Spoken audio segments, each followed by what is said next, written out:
compartilhar a primeira vez que eu dei meu testemunho da Donep. E eu nunca havia falado, e foi 6 horas da tarde, eu fechei a porta do meu quarto e falei com Deus assim, eu estava doida de aceitar esse convite, eu não sei nem por onde começar, o que eu vou falar. E eu estava tão assim, sem saber, aflita, e eu tenho o costume de olhar minha Bíblia. E eu abri minha Bíblia, e quando eu abri minha Bíblia, meus olhos bateram em Isaías 48:10, que dizia assim, eis que te escolhi na fornalha da aflição. E naquele momento, eu me coloquei de joelhos e agradeci a Deus e falei assim, eis-me aqui, Senhor. E depois disso, nunca mais parei de dar, aliás, durante 9 anos, né, eu venho contando a minha história. E quando eu me mudei para Brasília, eu pedi um tempo para Deus, e Ele me deu esse tempo até hoje. E agora eu sei que eu estou pronta para recomeçar novamente. E eu costumo falar o seguinte, quando eu vou começar a contar a minha história, que é muito fácil a gente, às vezes, ver o capítulo de uma novela, ou assiste um jornal, lê um jornal, uma série no Netflix, e você vai contar, é muito fácil. Mas, às vezes, quando você vai contar a sua história, aquilo que você viveu, as suas dores, as suas dificuldades, às vezes aquilo nem sempre é tão fácil. E às vezes eu posso me emocionar em algum pedaço aqui da minha história, mas é com muito carinho que eu estou aqui mais uma vez para poder abrir o meu coração para contar um pouquinho do que eu vivi e do que Deus fez na minha vida. Meu pai nasceu numa fazenda no interior de Goiás e foi estudar em Belo Horizonte, formou em medicina, conheceu minha mãe e voltaram para Mineiros. Lá ele construiu um hospital, um grande hospital, e nós somos 5 filhos. Eu sou a segunda, 3 mulheres e 2 homens. E eu sempre tive uma vida muito tranquila, financeiramente, em todos os sentidos. Saí para estudar muito nova de casa, com 15 anos de idade, fui para Belo Horizonte morar com meus avós. E aos 17 anos eu conheci uma pessoa que foi muito importante na minha vida. E essa pessoa me convidou para um acampamento na época do carnaval. E eu e minha irmã fomos nesse acampamento. E nesse acampamento tinha umas músicas tão bonitas e as pessoas falavam de Deus de uma forma tão suave, tão perto e com tanta intimidade, e eu ficava assustada, porque muitas vezes eu procurei Deus e não conseguia achar. E quando foi no último dia desse acampamento, eles fizeram uma fogueira a céu aberto, assim, um lugar muito bonito, um rio bonito, e tinha um anjo lá que cantava e que começou a falar de Jesus. E em dado momento, ele perguntou se tinha alguém ali naquele lugar que queria aceitar Jesus no seu coração. Alguém que queria que Jesus fosse seu companheiro para sempre, que abrisse seu coração, que quem abrisse o coração e aceitasse, que fosse ali na frente. E ontem eu estava pensando que eu estava com o pé quebrado, eu estava de muletas. E quando ele falou aquilo, eu senti a presença de Deus tão forte na minha vida que foi como um imã. Eu não olhei para a direita, eu não olhei para a esquerda, eu não sabia quem estava do meu lado. Eu saí como uma flecha. Quando eu vi, eu estava lá na frente, muito emocionada, porque era uma emoção diferente, um calor, era uma emoção diferente que eu senti que ali, naquele momento, Deus me amava, que Jesus estava entrando realmente na minha vida para ser meu companheiro. 3 anos depois, nós nos casamos e logo em seguida nós tivemos uma filha, uma linda filha, muitas pessoas aqui a conheceram. E 2 anos se passaram, eu engravidei novamente, e com 3 meses de gravidez, eu acho que nem todo mundo sabe dessa história minha, que me conhece há mais tempo. Eu perdi o bebê, foi um aborto espontâneo, e eu fiquei muito abalada na época, eu briguei muito com Deus, né? E eu fiquei muito triste. E logo em seguida, nós plantávamos soja. E nós vendemos toda a nossa soja para um único fornecedor, e esse fornecedor quebrou e não nos pagou. E nós ficamos com uma dívida muito alta no banco. E começou uma reviravolta muito grande na nossa vida financeira. E na época nós tínhamos 2 fazendas, e uma de gado e outra de plantávamos lavoura, que nós vendemos, uma transportadora de carretas que foi vendida, estava começando a montar uma fábrica de cimento que foi vendida, e nisso, máquinas agrícolas, tratores, colheitadeiras, veículos de gerente, e tudo começou a ser vendido na nossa vida. E meu sogro, ele era avalista, né? E os bens dele também começaram a ser vendidos. E ele era uma pessoa muito próspera, e apartamentos no Rio de Janeiro, salas de aluguel que ele tinha, uma fazenda enorme em Mato Grosso também, vendeu a fazenda inteira, de porteira fechada, que eles costumam falar. Ele tinha uma revenda da Ford, de veículos da Ford, foi vendida, posto de gasolina, quadras de lotes fechadas. E foi, assim, um vendaval na nossa vida, realmente. Mas era o vendaval mais fraco que eu ia passar. Em 2003, a nossa filha estava estudando em Goiânia, e o pai dela estava colhendo, né, uma lavoura de milho para fazer silagem para o gado. E falou comigo que estava ajudando ali, ele gostava muito de um trator, e ajudando na colheita para podermos irmos ver nossa filha. De 15 em 15 dias nós íamos. E naquele dia de manhã ele levantou e falou assim, me deu um beijo, foi trabalhar e falou que achava que ia dormir na lavoura. E eu falei, mas era muito raro ele dormir lá. E ele falou que estava com muito medo de andar com o trator na rodovia. E eu perguntei quantos quilômetros da lavoura até a entrada da fazenda. E ele me disse que eram 5 quilômetros, muito perto. E ele falou que andar com o trator na rodovia era muito perigoso, porque o acostamento era muito estreito. E naquela tarde, no final daquela tarde, ele vindo da lavoura para a sede da fazenda, faltava 1,5 km para ele chegar, veio uma caminhonete em alta velocidade, 180 quilômetros, que parou o velocímetro e bateu na traseira do trator.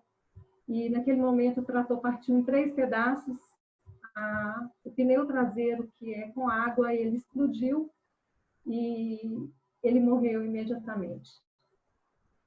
E para mim foi a primeira perda que eu tive, assim, muito próxima, né? E foi como se eu ganhasse uma facada, né, no coração. E a gente sente vontade de rasgar a roupa, de jogar fora os sapatos e de sair correndo. É uma sensação de dor muito grande que a gente sente. E naquela época éramos eu e minha filha. E ela tinha 16 anos, ela sofreu muito. E ela passou no vestibular para direito, ela queria ser juíza.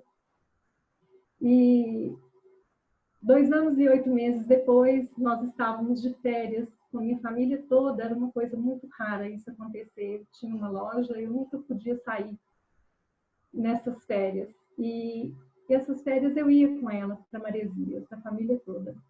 E ela falava assim para mim, muito alegre, mãe, essas férias são minha e sua, minha e sua.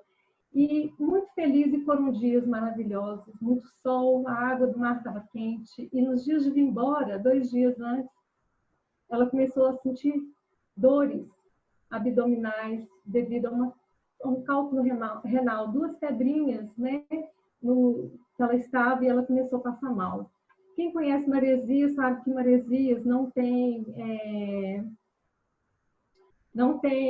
hospital, apenas um pronto-socorro a 8 quilômetros em Boiçucanga.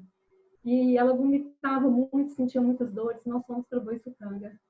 E meu irmão é urologista, eu sou de família de médicos, a família do pai dela também, o avô, ele construiu o primeiro hospital na cidade, 15 anos antes da gente chegar, do meu pai chegar. E meu pai é urologista, eu tenho um irmão urologista, e esse irmão meu já tinha ido para minha cidade, para Mineiros, e eu perguntei o que eu fazia.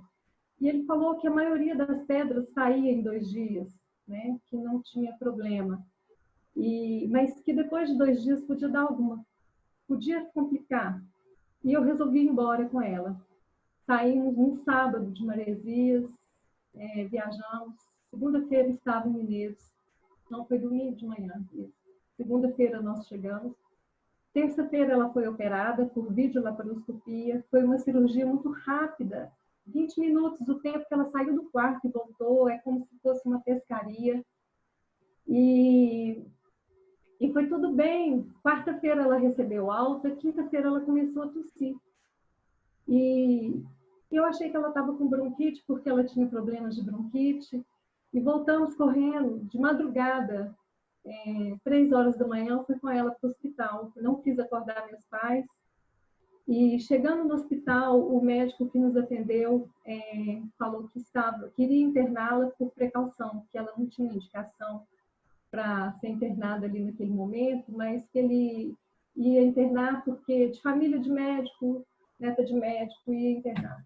Na manhã seguinte, vários exames, ela estava com um diagnóstico de pneumonia dupla e o rim, o lado que ela tirou a pedrinha, o ureter ficou estenosado, ele ficou inchado, então ela não estava drenando a urina do rim para a bexiga, ela teria que fazer uma nova cirurgia, colocar um duplo J para poder fazer essa drenagem do rim para a bexiga.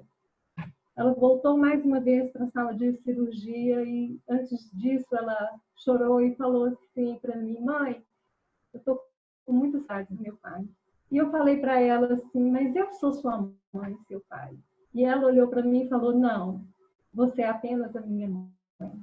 E realmente eu era apenas a mãe dela. Às vezes a gente quer ser pai, a gente quer ser mãe, a gente quer ser avô, avó, mas não, a gente é só a mãe. Eu era só a mãe dela realmente naquele momento.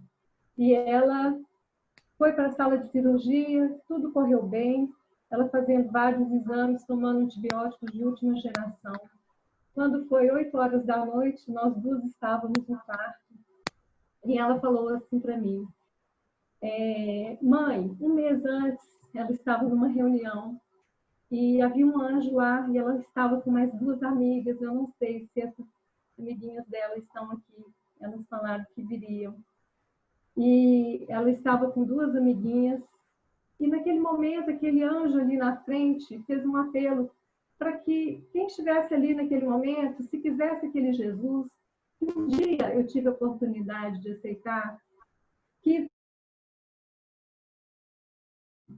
E as 2 amiguinhas dela foram. E ela disse que falou assim: Jesus, eu te aceito aqui aonde eu estou. E ela disse que esse anjo continuava a falar que ele não ia terminar aquela reunião enquanto que faltava uma pessoa para ir na frente. E nisso ela falou assim: sou eu, e levantou e foi. E ela me contou essa história várias vezes na praia, várias vezes ela me falou sobre isso. E naquela noite em especial ela falou para mim, e falou mais, e falou assim: mãe, quando eu sair aqui do hospital, eu vou mudar muitas coisas na minha vida. Nisso, minha mãe chegou, que ia ficar com ela, eu ia sair para jantar, para poder voltar, para continuar a noite com a minha filha. E ela olhou para mim e falou assim: você é o meu anjinho. Eu fui para casa, jantei muito rápido. Quando eu cheguei, eu estava com muito medo de dormir aquela noite ali no hospital com ela. E fiquei feliz quando eu vi o carro dos meus irmãos na porta do hospital e tudo. E quando eu entrei, abri a porta do quarto dela, ela estava virada de costa e tossia muito, tinha uma fisioterapia fazendo massagens no pulmão. Meu irmão, que é médico, estava no pé da cama, assim, muito pálido. Meu cunhado também, que é médico, estava na outra cabeceira da cama, muito pálido. Eu coloquei minha bolsa em cima da cama, fechei a porta, saí e comecei a chorar. Horas depois, 10 horas da noite, mais ou menos, o mesmo médico que nos recebeu naquela noite de madrugada, que internou minha filha por precaução, estava ligando para Goiânia pedindo um avião de UTI com urgência. Acontece que ela não estava conseguindo manter 70% de respiração, e como Mineiros não tem UTI, eles resolveram entubá-la e mandar para Goiânia, porque se ela precisasse de um respirador, ela teria. Acontece que Mineiros não tem aeroporto iluminado, ela teve que ir para Jataí, que é uma cidade a 100 quilômetros de Mineiros, e nesse transporte ela teve 2 paradas respiratórias. Ela chegou em Goiânia no sábado. No hospital, meu irmão estava lá para recebê-la, uma outra irmã minha acompanhou ela na viagem de avião, eu não tinha condições de ir, porque eu fiquei muito desesperada, porque sabendo que tudo estava acontecendo e eu não podia fazer nada. Eu só tinha Deus ali para eu me socorrer, para me socorrer. Ninguém podia fazer nada por mim. E nisso, ela chegou em Goiânia no sábado, 6 horas da manhã, com morte cerebral. Quando me falaram que ela havia chegado com morte cerebral, eu pensava assim, eu não conseguia entender. Eu achava que ela estava apenas dormindo, que ela ia acordar e que tudo ia ficar bem, eu não conseguia assimilar. E nisso, uma pessoa muito querida, que me acompanhou durante muito tempo, esse anjo que estava na reunião da minha filha, ele me ligou e falou assim de manhã: Juliana, você faz uma oração entregando a vida da sua filha para Deus, devolvendo ela para o Senhor. E a minha filha, durante 10 anos, até os 10 anos de idade, eu orei com ela todos os dias, todos os dias. Quando ela fez 10 anos, eu comprei uma Bíblia, dei para ela e falei: minha filha, agora você pode orar sozinha, mas eu venho orar com você. Eu não vou vir todos os dias, mas eu vou vir. E aquilo marcou demais a vida dela. Ela falava isso comigo, tanto que foi importante essas orações diárias com ela durante 10 anos. E naquele momento eu falei que sim, que eu faria uma oração devolvendo minha filha para o Senhor.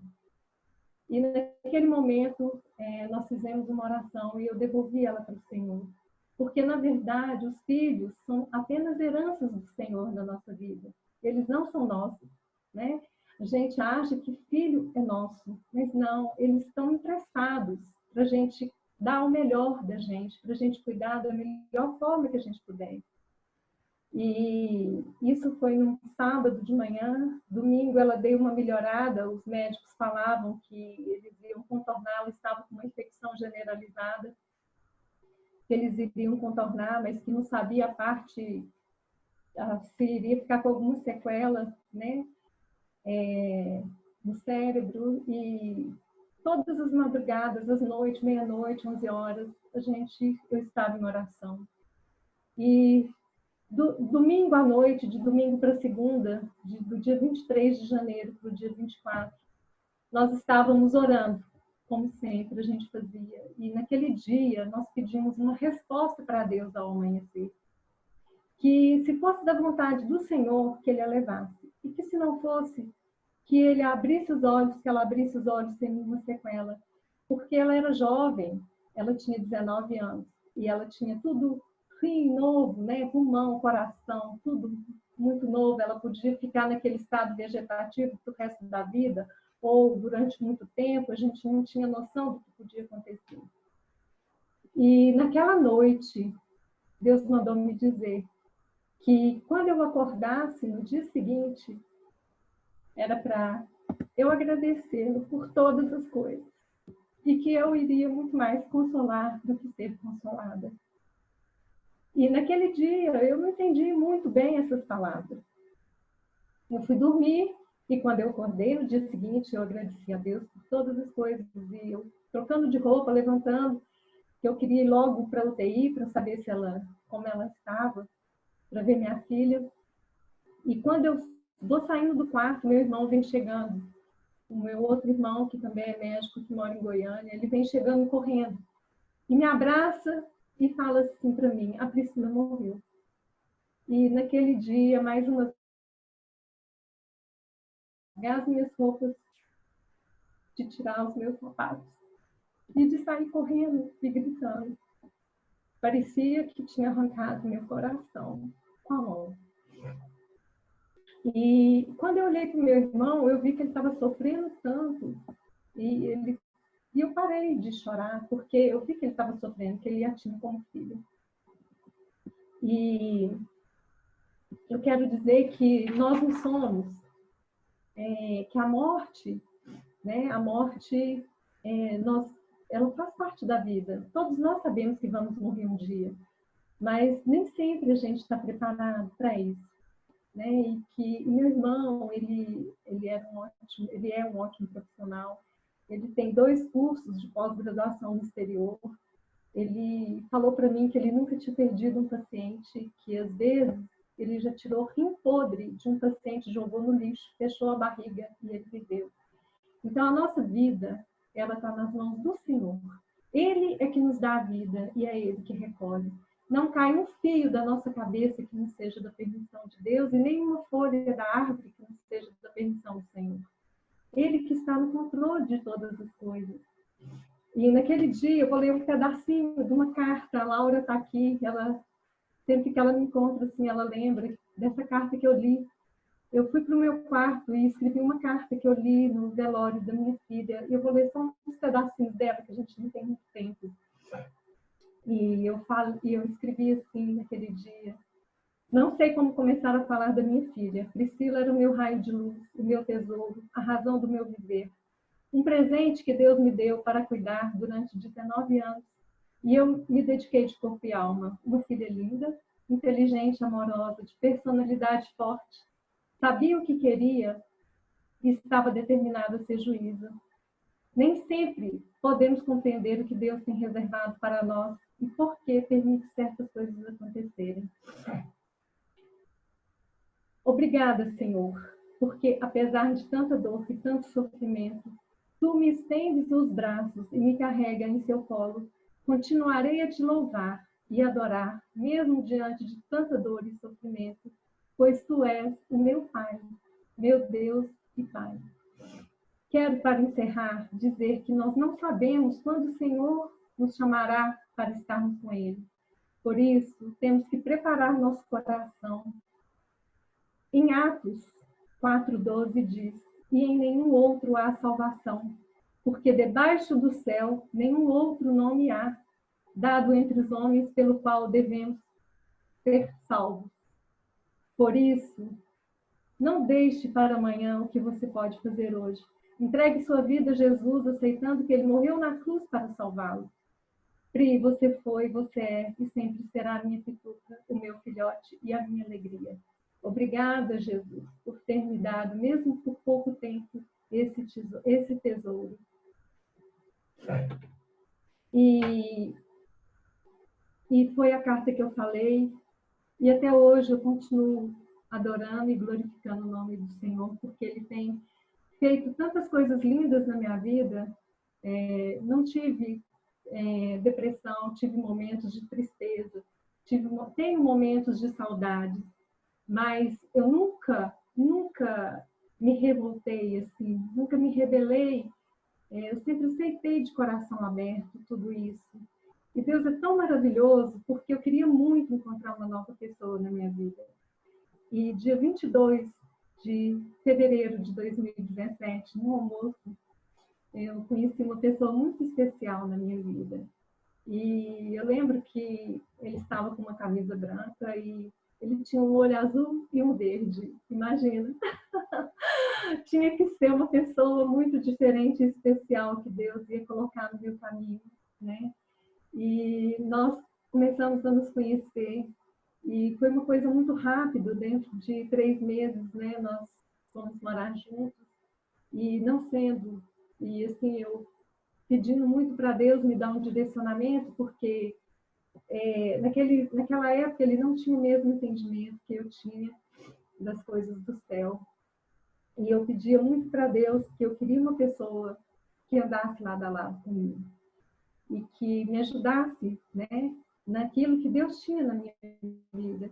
E nós começamos a nos conhecer mais e ele me chamou uma vez para casar, 2, 3, e meu coração não abria. E eu perguntava muito para Deus, cheguei a falar com a Angélica, E eu orando e pedindo, Deus, fala comigo. E aí, a quarta vez, em outubro do ano passado, ele chegou tão diferente e falou, Justina, nós vamos casar. E o olhar dele era diferente. A voz dele era doce. E quando eu comecei a pontuar algumas coisas que me incomodavam, que haviam me incomodado nele, ele falou assim para mim, quem é esse homem? Eu não conheço. Eu virei e falei assim, você? Ele, não, esse é um velho homem, eu não sou mais assim. E o dia que ele falou essas palavras, foi como se o cupido, né, jogasse a seta bem lá no meio do coração. E aí eu percebi que realmente era o momento que Deus tinha confirmado no meu coração. E aí eu falei com ele que sim, né, que eu aceitava casar. E aí ele falou, então nós vamos amanhã no cartório. 2 dias depois nós fomos ao cartório e quando fez, no dia 22 de fevereiro desse ano, o dia que completou 3 anos que nós nos conhecemos, nós nos casamos. E eu agradeço muito a Deus do Marcelo, que ele é a cereja do bolo, né? É o melhor que Deus poderia fazer, que a restituição de Deus na minha vida. Passei 17 anos casada no meu primeiro casamento, 17 anos sozinha, né? Depois de 17 anos eu me casei novamente. Então foram 2 ciclos de 17 anos.